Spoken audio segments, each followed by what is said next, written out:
Que le Seigneur, amen, bénisse ce chant. Bienvenue à tous à la maison. On est ici au Burundi. Je suis ici avec un homme d'affaires et qui travaille dans les mines d'art. Et Edouard, ça nous fait un grand plaisir de t'accueillir à l'émission Réveil. C'est avec plaisir. Edouard, est-ce que tu as connu Jésus à quel âge et qu'est-ce qui t'a amené à connaître Jésus? Oh, ça fait exactement, c'était en 91, comme on dit chez nous. Donc j'ai donné mon cœur à Jésus, j'étais jeune. Quel âge tu avais? J'avais 21 ans. Donc c'était un moment difficile parce qu'on avait une boîte de nuit. Donc tu connais, tu sais la vie d'un jeune, on avait une boîte de nuit, la vie était... vraiment, tu vois, les amis, tout ça, donc... L'alcool et tout. Tu vois, donc les filles qui... tu es entouré, hein, quand tu as une boîte de nuit, tu es entouré par de belles filles, par des amis. Parce que c'est là, il y a la vie pour les jeunes. C'est ça qui croit que c'est la vie. Donc, pour moi, c'était vraiment ma mère qui était sauvée, qui me parlait de la part. Quand elle priait, j'entendais le nom d'Édouard. Je dis non, non, non, non. Je ne veux pas que tu pries pour moi. Parce que je savais qu'il y avait une force. Et je ne voulais pas changer. Ce tournant-là, je ne voulais pas prendre ce tournant. Parce que je savais que j'avais un frère qui était sauvé. Mais bon, franchement... Qu'est-ce qui te faisait peur, Edouard? J'ai vu les gens, surtout ici au Burundi, je ne voyais pas la vie. Je voyais les gens sauvés et qui n'ont pas de vie. C'est bon ça. Et moi, j'avais une vie dans la boîte de nuit. Mais bien sûr qu'il y avait ce vide hein, qui n'était pas rempli. Mais ce vide, je ne pouvais pas connecter ce vide et les gens qui sont comme ça, qui ne vivent pas. Ouais, tu voyais, tu avais l'image, on est des saints qui ne bougent pas, Voilà. des gens de statuette. Voilà. Et à cette époque, il n'y avait que des pauvres, il n'y avait que les mamans qui sont âgées, qui donnaient la... Je dis non. La parole venait des fois, tu restes à la maison, tu vois ton frère sauvé, les gens qui viennent, j'écoutais la parole, je dis oui, ça c'est vrai. Je dis, je ne vois pas une vie.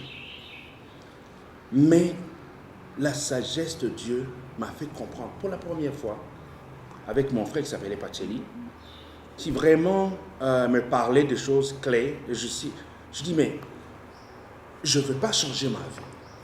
Je vais être sauvé, mais vivre ma vie. Mais je sentais, quand j'étais alors dans la vie, après avoir écouté la parole, ma vie devenait aussi, je sentais que, alors là, la parole me faisait Travailler. Et les gens pouvaient me voir, ma vie, ça un peu, je commençais à voir le sens de la vie. Mais à ce moment-là, je vivais j'allais à l'école, à l'église, et c'était difficile. C'était un combat. Mais le jour l'a fait. Un jour, le Seigneur l'a fait. Il m'a touché. Est-ce que c'est quelqu'un qui t'a parlé? C'est maman qui... Comment c'est venu? Ma mère a prié beaucoup pour moi et mon frère qui avait des dons, je crois des dons, il m'a dit, mon frère, je sens qu'il y a quelque chose qui va arriver. Il faut prier, il faut protéger ta vie. Parce que je vois un accident grave. Et le Seigneur veut que tu ne passes pas dans cette vie pour vraiment lui donner sa vie. Oh, je dis, vous exagérez, hein? C'est un peu trop.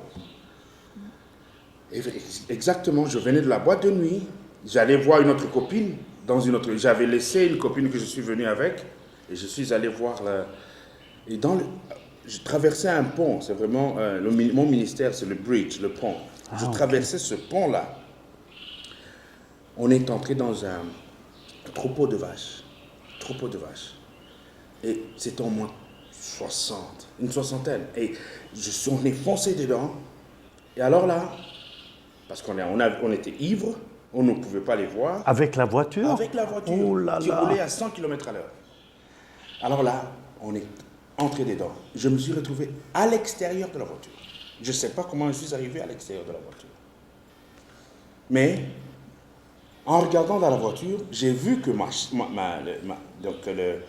chaise était vraiment, le truc là avait coupé la chaise de ma voiture. Oh là là. Et j'ai vu mon ami là qui conduisait, vraiment quelqu'un qui, pour moi, je trouvais qu'il était mort. Je me suis retrouvé à l'extérieur. Et je croyais que j'étais mort, parce que je ne sais pas comment je suis allé à l'extérieur. Et c'était dans le noir. J'ai senti les vaches crier, waouh, waouh, waouh, waouh. Alors là, j'ai commencé à appeler le Dieu de mon frère, de ma mère. Et à ce moment-là, c'était à 3 heures du matin, ma mère a été réveillée par le Saint-Esprit 30 minutes avant pour prier à ma vie. Prie pour ton fils. Et alors là, le Seigneur a intervenu. J'ai dit, Seigneur, si tu m'enlèves d'ici, si je suis vivant, je te donnerai ma vie. Et personne ne m'a apprécié à ce moment-là. J'ai donné ma vie dans cette circonstance. Amen. Et c'est par la grâce que vraiment, j'ai senti qu'il y avait quelque chose qui changeait dans ma vie. Je n'ai plus envie de cigarettes, d'alcool, de toutes ces histoires-là. Et vraiment, j'ai senti que j'ai dit, Seigneur, je me suis désisté. Seigneur, c'est fini. Je te donne ma vie. Si tu m'enlèves d'ici, si je suis vivant, je te donnerai ma vie. Et après cette prière-là, j'ai vu une voiture qui est venue. Et les gens m'ont dit, Édouard, c'était des gens qui me connaissaient, qui venaient dans la boîte de mon grand frère. Là, on travaillait. Édouard. Je pensais que j'étais une gosse. Parce que ce qui se passait, et comment j'avais perdu les dents, j'étais vraiment sale. Et alors là, j'ai senti vraiment que vraiment j'existe. Amen. Et alors là, j'ai commencé à les prêcher. C'est le premier ministère. C'est là la première fois que j'ai commencé à prêcher. Je les ai dit, c'est par la grâce de Dieu, je suis comme ça et le Seigneur m'a sauvé. Alléluia. Ça veut dire au milieu des vaches et tout, Voilà. Peu importe votre situation à la maison, vous pouvez donner votre vie à Jésus aujourd'hui. Édouard, moi, j'aimerais que tu pries pour tous ceux qui n'ont jamais donné. Et après ça, on va parler un peu. Aujourd'hui, ils travaillent dans les mines d'or. Mais je veux que tu pries pour tous. On va se donner la main à la maison. Ceux qui n'ont jamais donné leur vie à Jésus. Faites-le dès aujourd'hui. Alléluia. Seigneur Dieu, nous te bénissons. Nous te bénissons. Nous réclamons la victoire que tu as montrée sur la croix. Tu es mort pour mes frères. Tu es mort pour les Blancs. Tu es mort pour les Noirs. Tu es mort pour toutes les nations. C'est ça que tu es venu faire. Nous te remercions. Je prie pour les gens qui ont des problèmes de décision. Les gens qui ont peur de faire la remise et reprise avec Satan. Qui ont peur de donner leur vie. Je prie pour que tu les touches, Seigneur. Que tu les touches. Amen. Que leur vie soit changée. Au nom de Jésus, je prie. Amen. Amen. Amen, amen, amen. Téléphonez-nous au numéro qui passe au bas de l'écran si vous avez donné votre vie à Jésus après cette prière. Et à partir de ce moment-là, tu as cessé de boire l'alcool et tout. Le Seigneur m'a transformé. Tu sais, ton témoignage ressemble un peu au mien, parce que moi aussi, je travaillais dans les boîtes de nuit. Ouais. J'étais chanteur et tout. Hein? Ouais. Et qu'est-ce qui t'a amené aujourd'hui, Édouard? Est-ce que tout a été beau après que tu as donné ta vie à Jésus ou il y a eu des temps? Non, il y avait des moments, comme je dis, hein, j'avais un problème de remise et reprise. J'ai commencé à écouter la parole m'a transformé. Alors, il s'agissait alors de la remise et reprise avec Satan, qui a été un processus. Mais mon cœur, ce jour-là, l'envie de boire, de fumer, ça a stoppé. Il y avait des choses qui ne me tentaient plus. Amen. Mais il y a d'autres qui me tentaient. Mais au moins, je sentais que ça, ce n'est pas bien. Avant, je n'avais pas cette... Ouais, il n'y avait rien. Il n'y avait rien. Mais alors là, il fallait alors prier quand je savais que ça, c'est difficile, Seigneur. J'allais dans les prières, je trouvais les frères qui étaient forts, j'essayais de trouver des pasteurs qui étaient intègres, je les cherchais, j'avais soif de chercher la parole, et c'est là que ça a commencé.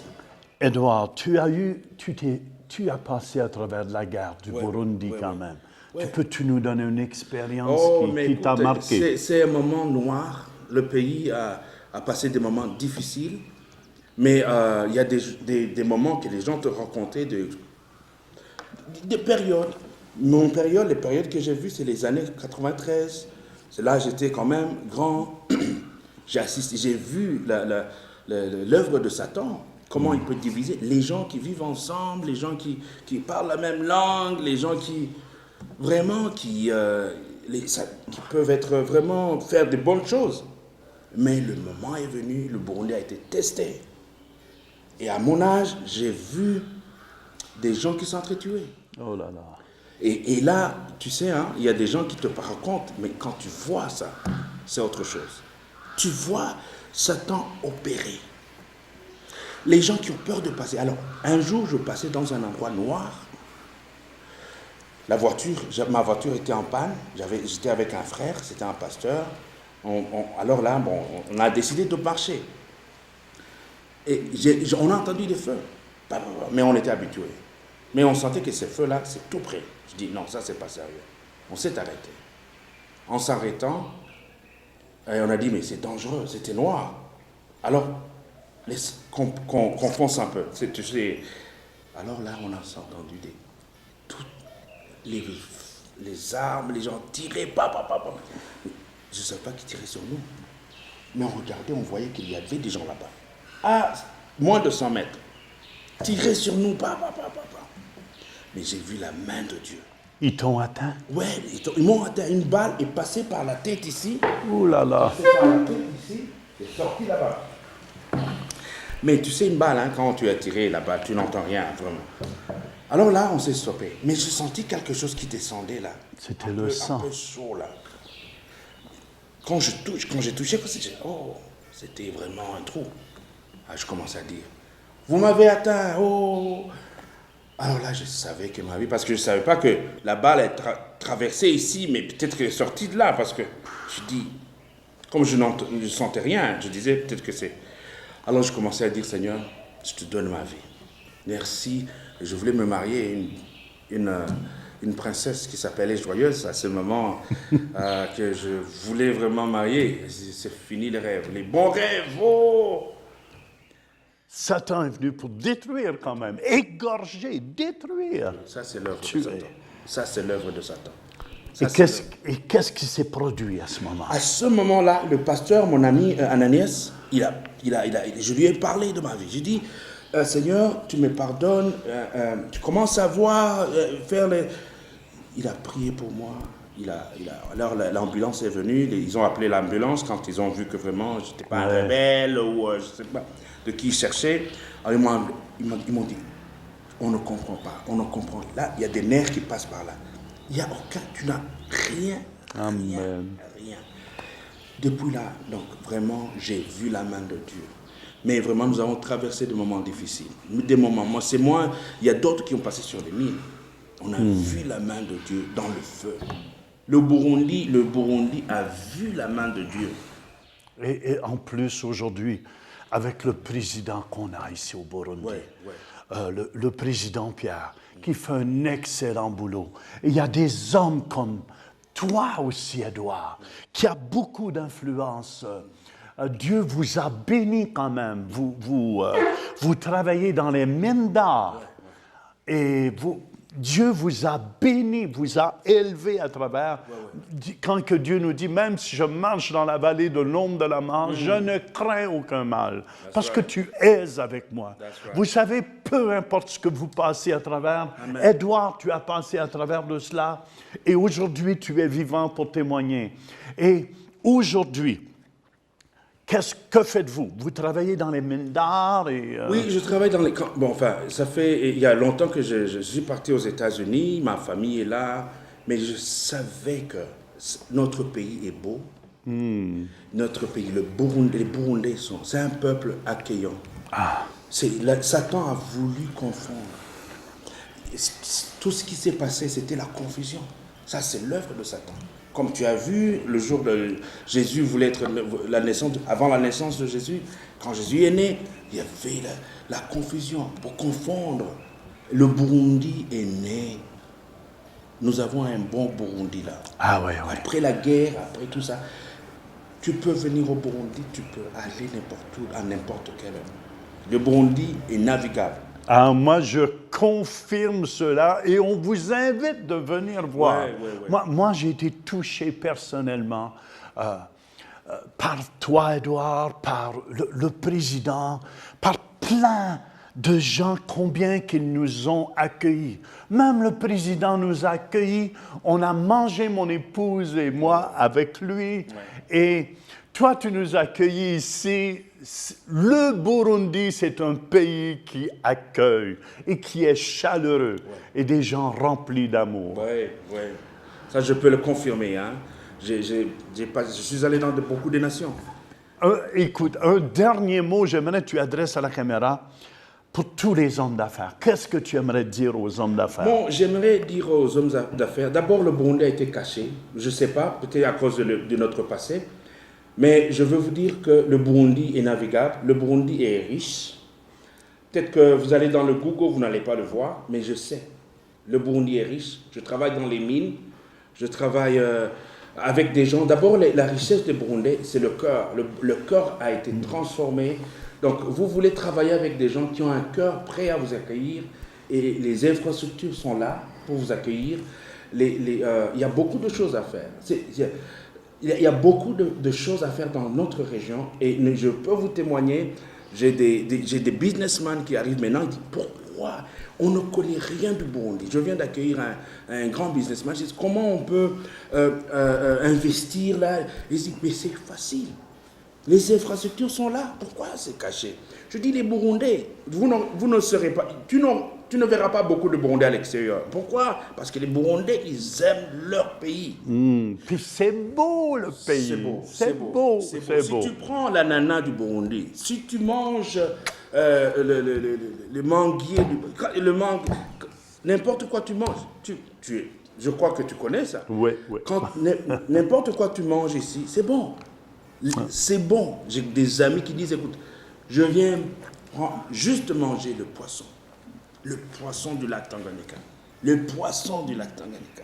Il y a des gens qui disent, écoute, tu m'envoies ça.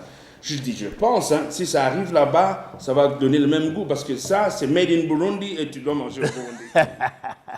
En tout cas, merci Édouard. C'est tout le temps qu'on a. Et je vous dis, comme le Burundi est bon, c'est que Dieu a transformé les cœurs. Et cette bonté que vous voyez ici vient du cœur de Dieu. Amen. Merci. Merci, vraiment, revenez encore. Ah oui, on veut vous aimer davantage parce que vous êtes des gens tellement aimables. Tu es notre ambassadeur. Je suis très content que vous rencontrez beaucoup de gens. Vraiment, parlez-les du Burundi. C'est un beau pays. C'est un beau pays. C'est un beau pays. Merci. Que Dieu vous bénisse. Toi aussi. Amen. Hallelujah. Yes, ça va être bon ça. Hein?